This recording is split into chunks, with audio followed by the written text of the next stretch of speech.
Back here on the Charles River with Xander Benoris, Bill Spalding, bringing things home. The final race of 4 today. Harvard has beaten Georgetown in the 4V, the 3V, and the 2V.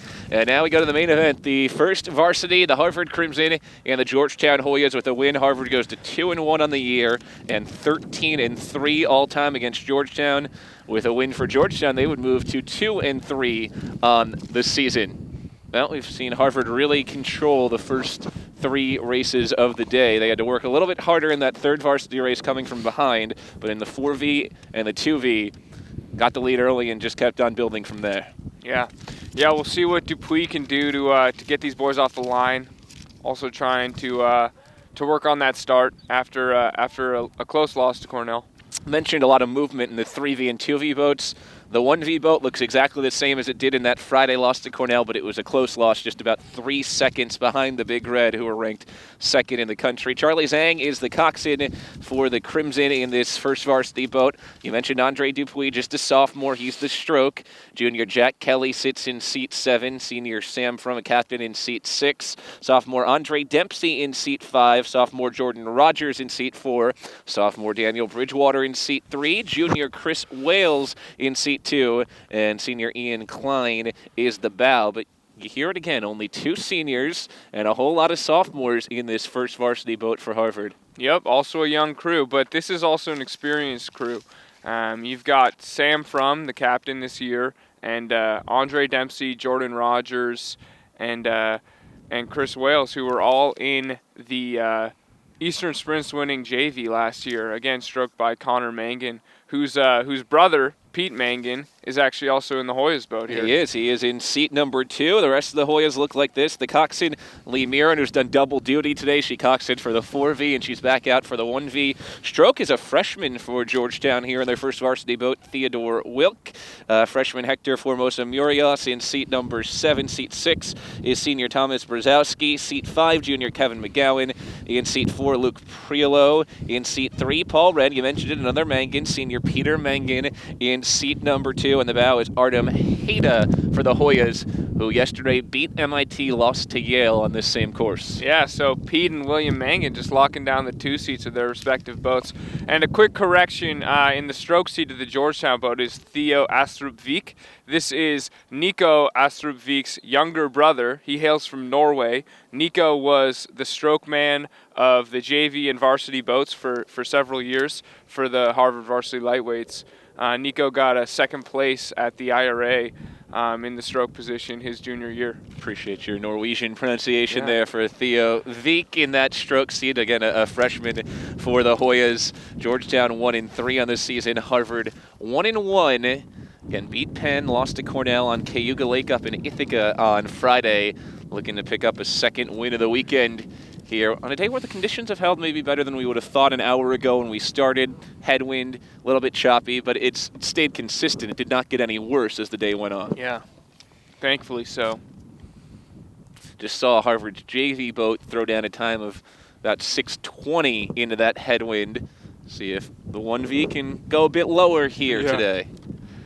Yeah, so in this varsity boat here, we've got some senior leadership in Sam From, as we mentioned, the captain from Toronto, Canada. We've got Ian Klein in the bow seat, hoping to stabilize that boat. Ian stroked the under-23 lightweight 4 in Plovdiv, Bulgaria, at the under-23 World Championships. So he's certainly experienced, and as we said, we've got Jack Kelly from Adelaide, Australia. He's in the 7 seat. He was in the lightweight single at the under-23s, the same under-23s. So an experienced boat, albeit young. All right, first varsity race is off. Harvard at the bottom, Georgetown at the top as the Hoyas and Crimson battle on the Charles. And it's a quick start here. Georgetown out to about a slight seat lead out of the chute. Hoyas trying to salvage one of the 4 races today. Harvard has won the 4V, 3V, and 2V. And Theo in the Georgetown boat, he's got him up high, just in similar fashion as his brother. Only a freshman, Theo Vik, for Georgetown in that stroke seat. Harvard coming back strong now with about a seat lead as the Crimson are stroked back the other way by Andre Dupuis. Yeah, so Dupuis keeping a little bit lower, but it's a long and smooth stroke already. It looks like the the Crimson have settled early, but they've got a long, smooth stroke, and you can see senior captain Sam Frum just leaning on the lumber, to borrow a phrase that I heard a few years ago from a Crimson commentator. Harvard 12-3 all-time against Georgetown, ranked 5th in the country. Georgetown is ranked 10th in the most recent ratings. Crimson have a lead by a couple of seats now out of the chute. Headwind has picked up a bit on this final race of the day. I've got the Crimson at about 35 and a half here. Georgetown now 2 seats behind. This is a bit of an international boat for Harvard. You mentioned the Australian Jack Kelly and the captain Sam Frum from Toronto, and also in the boat Daniel Bridgewater from New Zealand. So there's even a little bit of Aussie versus Kiwi rivalry in this Harvard 1V boat. Yeah, not too much contention between them in the boat, though. Crimson opening up now is 6-seat, soon to be 7-seat or 8-seat lead as they started first few strokes just behind the Hoyas, but have pounded out a strong tempo over the first 500 plus meters. Yep. They're sitting on 35 and a half here. I think Dupuis and Kelly are going to hope to get some open water before the 1K mark. And you know Sam Frum's going to ask for some more from his crew here.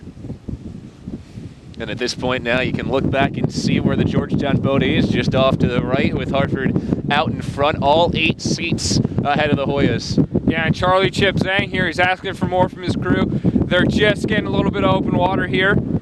And also noteworthy is Chris Wales, 2-seat here. His older brother, Michael Wales, was a longtime HVL legend. So we've got a really strong crew here. Chris Jr. got the family affair going both ways here today, yeah, with the overlap from the Mangans as well, and the Veeks. Closing in on the 1,000 meter mark. Harvard still out in front. Gone about 2 minutes and 45 seconds as they approach the 1,000 meter mark. So if they were to do the exact same tempo the second half, you'd be talking about close to a 6-minute pace, but that's a big ask after the first 1,000 into this headwind. It is a big ask. We'll see if they put in a push here at the 1K. It's good blade work from Harvard despite the conditions. Seems very steady at this point. Yeah. Who's impressing you right now when you look over there? That is a good question. Let me take a look. Underneath the bridge we go, and now you have a better view. No, I like what they're doing up in the stern. They're taking their time. It's a headwind, so you gotta be cognizant to place the blade and then give it time to load up, like we were talking about before. You don't want to rush it. Harvard has open water back to Georgetown here, looking to go 13-3 all-time against the Hoyas, a series that started in 1967, had a 33-year break, but has been going almost every year since 2000. 33-year break, wow. And from 1967 to 2000, they did not meet again after that first meeting, but resumed the rivalry in 2000. Crimson will face a couple more old rivals next week when they go up to Dartmouth, take on Dartmouth and MIT in Hanover. I appreciate what the bow pair in this Crimson boat's doing. They're really setting up a stable platform, respecting the office. The bow pairing again, Wales and Klein. Wales in 2, Klein at the bow for the Crimson. Yeah, and you've got your meat in the middle of the boat here. Sam Frum, Andre Dempsey, Jordan Rogers. These are big guys. These are guys that are known to throw down big watts, and they're opening it up now. No doubt Chip Zhang has asked them for something, and they're throwing it down. Big leg bombs out here. Couple of lengths lead for Harvard as the Crimson come into the final quarter. It's been a good day for Harvard. Won the 4V with the 5V beating Georgetown's 4V as well. Won the 3V over Georgetown, won the 2V. And now here at First Varsity looking to complete the sweep of the Hoyas inside the final 500 with what looks like an insurmountable lead. Yeah. What I like to see here, too, is Andre Dupuis going for it, and it seems like there's a bit of telepathy right here between him and Kelly as they're really on each other. Kelly really backing him up, and then you got Captain Frum behind him, just dropping bombs. He's stroking hard there in that 6th seat. Kelly in the 7, and Dupuis, the stroke 8 seat for the Crimson, has led them out of the chute. And they've looked in unison. It's been an in-rhythm group for Harvard in each boat today. Yeah, what you like to see here is that they started taking some seats and they never stopped. Again, they did not have the lead right out of the chute. It took them maybe 150, 200 meters to gain some ground on Georgetown, who had a better start. Yeah. But from there, it's been all Crimson, working their way into the final couple hundred meters. Georgetown will wrap things up in second as the Hoyas stroke home as well. And not a bad race for Georgetown, but they've just run into fast, motivated Crimson boats all day long today. Yeah. They've been out to prove something. They've been men on a mission, that's for sure. And Dupuy's got on about 38, 39 right here. Right as we approach the finishing flag, this time at 6:20 and counting. So with the wind picked up a bit more, it'll be a slower time than the JV boat. But Harvard beats Georgetown in first varsity to sweep the day. Yeah, so I've got him at about 6:31, 6:32 unofficial, of course. And Theo's bringing him in here.